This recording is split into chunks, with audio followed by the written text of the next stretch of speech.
YouTubers, Mike Martins here, Mike Martins channel. Canadian regulators ask banks to put aside 30% more rainy day capital. Why? Because most banks are insolvent. No one's depositing their money in the banks anymore. Banks have no liquidity. No one has two nickels to rub together. Everyone's living paycheck to paycheck. The banks are out of money. So now Canadian regulators are saying, just like they said in New Zealand and Australia, you need to set aside 30% for a rainy day. And what's a rainy day? A housing crash. Why? Because our economy and our GDP and everything is tied to housing and student loans and unsecured credits and secured credits and HELOCs and anything in the service industry. If you're working in the service industry, then there's a very good chance you are in debt. So what is going on? Canadian regulators asked bank to put 30% more for a rainy day. Imagine 30% more a day. No way. This is coming to us from our folks at Better Dwelling. Canadian bank regulators are getting ready for you to hit a breaking point. Officer of Superintendent Financial Institution announced it is raising domestic stability buffers and increase goes into effect this fall. Just a few months after being hiked this past spring, an increase in the buffer provides further protection to the banks for vulnerabilities. One of these vulnerabilities they're preparing for is your debt. That's right. Domestic stability buffers for non-banksters. That's what Max Kaiser says. Banksters. Domestic stability buffers, DSBs, are a type of capital cushion that protects the banks in financial downturn hits. Banks can eat into the buffer and continue to operate. Instead of the bailouts we saw during the global financial crisis, they relied on DSBs. The buffer is increased and decrease as vulnerability in the system arise. DSBs are in addition to other buffers like D/SIB surcharges, capital conservation, and CET1 capital. Only banks designated domestically systematically import banks. DSIBs are required to have DSBs. Whew! All these buffers and backup strategies is what it is. Yeah, that was still too bankstery. So let's try again in plain English. The big six are too big to fail, meaning they're necessary for the economy to run.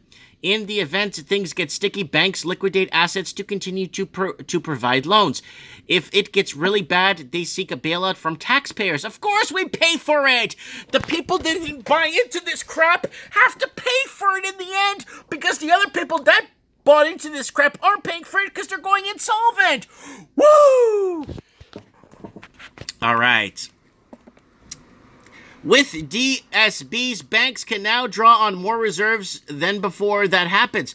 To make a simple comparison, stability buffers are rainy day savings. Asset liquidation is selling your SHI to the market rent. A bailout is a payday loan with nosebleed interest rates shouldering by taxpayers. OSFI is trying to keep these six from needing a payday loan. The mandatory buffer has increased over 30% in the last year. The ratio of DBS has made huge jump in 2019 alone. In April, the ratio increased 1.75% of the total risk weighted asset, up 0.25 basis points, or a 16.66% increase. In October, increasing another 0.25 basis points to 2%, an increase of 14.28% from April increase. The big six have seen their buffer increase whopping 33.33 in less than a year. That kind of increase is such a short period. Does it give an air of urgency? Urgency! Talking about emergency! What's the rush?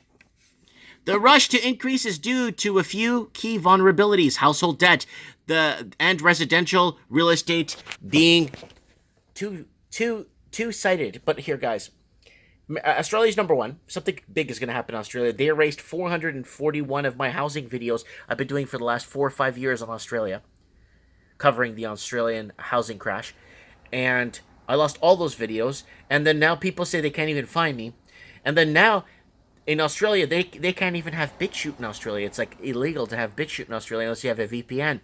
So something's big's going to happen in Australia, and they're really trying to keep it clamped down.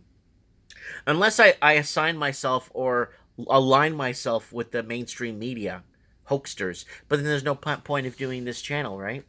But anyways, Australia is in that uncertainty too. What was I saying here? Debt to income ratio. Yeah, Australia's number one. So every dollar earned, they owe back $2.11. And then for Canada, every dollar earned, they owe back $1.89, I think. I'm just kind of, it's in and around there. So you're not making enough to hedge against your positions. You're losing out. I hope you bought a lot of gold with that money. That's most likely. Code for Canadian real estate prices are unsustainable. Even large suburban markets have increased to similar rates to Toronto and Vancouver. All previous measures rolled out to deflate high debt levels are falling to make a material impact. There's household to debt income ratio. Yeah, there's Canada. Where's Canada? Canada's black. So Canada's like kind of drifting away from the U.S. and people are living on cloud nine here, thinking they're going to pay all this back. The key takeaway isn't risk for the banks are materializing. OSFI's job is to protect banks to ensure day-to-day operations are impacted by a financial downturn. They seem to be pretty good at it. Instead, the real takeaway is regulators are seeing the economic outlook becoming worse. Not just warning either, they're all hands on deck preparing for a downturn. I'm sure banks totally trust Canadian households will be able to pay their debt obligations. They're just increasingly prepared for the day they can't. Oh, they're getting prepared with this buffer. It's kind of like preparing is like putting a life jacket when you go on a boat, because you might capsize or you might drown if you don't. This is more different. This is a dragnet where it's going to be completely all dots are dotted, all I's are dotted, all T's are crossed, where it's going to be like a big preparedness, because I don't think banks could hedge against the amount of loss that is people are prepared they're going to have to take, and I don't think the banks are ready for this, because the banks, no one's depositing their money. Banks, give us back 4.55% interest rates. Give us back the rates so people don't have to invest in risky stocks. They're better off investing in risky stocks, because at least they're going to get something back if they do gain, instead of getting nothing back if you in the bank. You know what I'm saying? I'm not giving financial advice. Don't take my advice. I can't read and I don't know anything. I want you guys to share this video. Guys, I'm on Patreon now. If you want to donate $1 a month to help with this 40, 50 hours a week I put into YouTube, please donate $1 a month through Patreon if you like. And if you like to go to BitChute, I'm on BitChute. There's a little green thing there. You could tap it, and you could donate $1 a month through PayPal. Let me know what you guys think. Comment below. Thanks so much for your support. And I feel really bad for the people down in Australia. Australia used to be my #1 viewed country, and on YouTube, by like 58% viewed on analytics. Now it's not even in the top 10 anymore. Do people in Australia all of a sudden hate me? I don't think so. I think people in Australia just can't see me anymore, and it's becoming a huge problem. That's, maybe I should just align myself with the mainstream media and be one of those puppets. Nah, I don't think so. Let me know what you guys think. Comment below, and thanks for your support.